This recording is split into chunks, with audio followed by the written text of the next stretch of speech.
আপনাদের আমাকে দেখলেই আপনাদের একটা কথা খুব বলতে ইচ্ছা করে, বিচারের কথা। আপনারা জানেন যে আবু সাইদ হত্যাকাণ্ডের জন্য স্পষ্টভাবে যে দুজন পুলিশ কনস্টেবল দায়ী ছিল, সুজন এবং আমির হোসেন, তারা দুইজনই গ্রেফতার হয়েছে। তাদের বিচার কাজ শুরু হয়েছে। ফরমাল চার্জ দেওয়া বলে, এখানে আইনের বিষয়ে যারা বুঝেন ভালো করে বুঝবেন, ফরমাল চার্জ দেওয়ার মাধ্যমে বিচার কাজ শুরু হয়। এই বিচার কাজটা শুরু হয়েছে এবং আমরা যখন বিচারের কথা বলি, আপনারা দেখবেন আপনাদের খুব যেখানেই যাই আমাকে বলে বিচার দেরি হচ্ছে কেন, বিচার আরো দ্রুত করতে হবে, বিচার দেখে যেতে চাই। এই যে আপনারা মুক্তভাবে আমাকে দেখে যে এই প্রশ্নগুলো করতে পারেন, সমালোচনা করেন, এটার জন্যই তো জুলাই গণ আন্দোলন হয়েছে, জুলাই গণ অভ্যুত্থান হয়েছে। একটা ছেলের আত্মত্যাগ, যাকে আমি কখনো দেখিও নাই, তার আত্মত্যাগ আমার মতো একটা মধ্যবয়সী প্রায় ভীত একটা মানুষকে জাস্ট জীবনের পরোয়া না করে দিনে রাত্রে রাস্তায় থাকার আন্দোলনে উদ্বুদ্ধ করতে পেরেছিল। আবু সাইদের এত বড় শক্তি ছিল।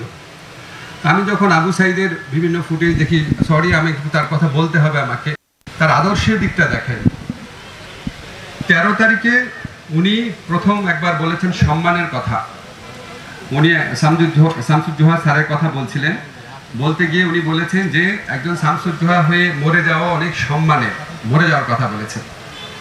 আরেকটা স্ট্যাটাস ছিল, 15 তারিখের স্ট্যাটাস ছিল এটা। 13 তারিখে আরেকটা স্ট্যাটাসে উনি মৃত্যুর কথা বলেছিলেন যে অন্যায়কারীদের সাথে থেকে 100 বছর বাঁচার চেয়ে ন্যায়ের পথে থেকে বেঁচে যাওয়া অনেক সম্মানের, ন্যায়ের পথে থেকে মরে যাওয়া অনেক সম্মানের, অনেক আনন্দের। তা আমার কাছে মনে হয়েছে কি যে আবু সাইদের আদর্শটা কি ছিল, যে আমি সত্য ন্যায় আদর্শের পথে থাকবো, থাকার পর আমি যদি মরেও যাই, সেটা এই হাজার হাজার লক্ষ লক্ষ অন্যায়কারীর বেঁচে থাকার চেয়ে অনেক সম্মানের, অনেক শ্রদ্ধা। কিন্তু এইভাবে দাঁড়িয়ে একটা প্রতিরোধের একটা উজ্জ্বল একটা ভাষা নিয়ে উদ্ধতভাবে দাঁড়িয়ে, সাহসী দুঃসাহসীভাবে দাঁড়িয়ে একের পর এক পুলিশ গুলি করছে, লুটিয়ে যাওয়ার আগ পর্যন্ত আবু সাইদ নড়েনি। আমার মনে হয় যে আবু সাইদ হচ্ছে আমাদের জুলাইয়ের বীর শ্রেষ্ঠ।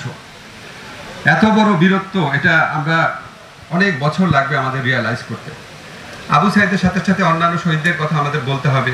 আবু সাইদের ঘটনার দিনই প্রতিবাদ করে আরো 5 জন প্রাণ হারিয়েছিলেন। ওয়াসিমের কথা আমার মনে আছে, সেও ছাত্র ছিল চট্টগ্রামের একটা কলেজের। ততক্ষণে তো সবাই জেনে গেছে যে এইভাবে দাঁড়ালে পুলিশ এভাবে গুলি করবে এবং মৃত্যু হতে পারে। এইটা জেনে এই দেশের শত শত তরুণ, 1000-এরও বেশি তরুণ আত্মাহুতি দিয়েছে এই দেশ গড়ার জন্য।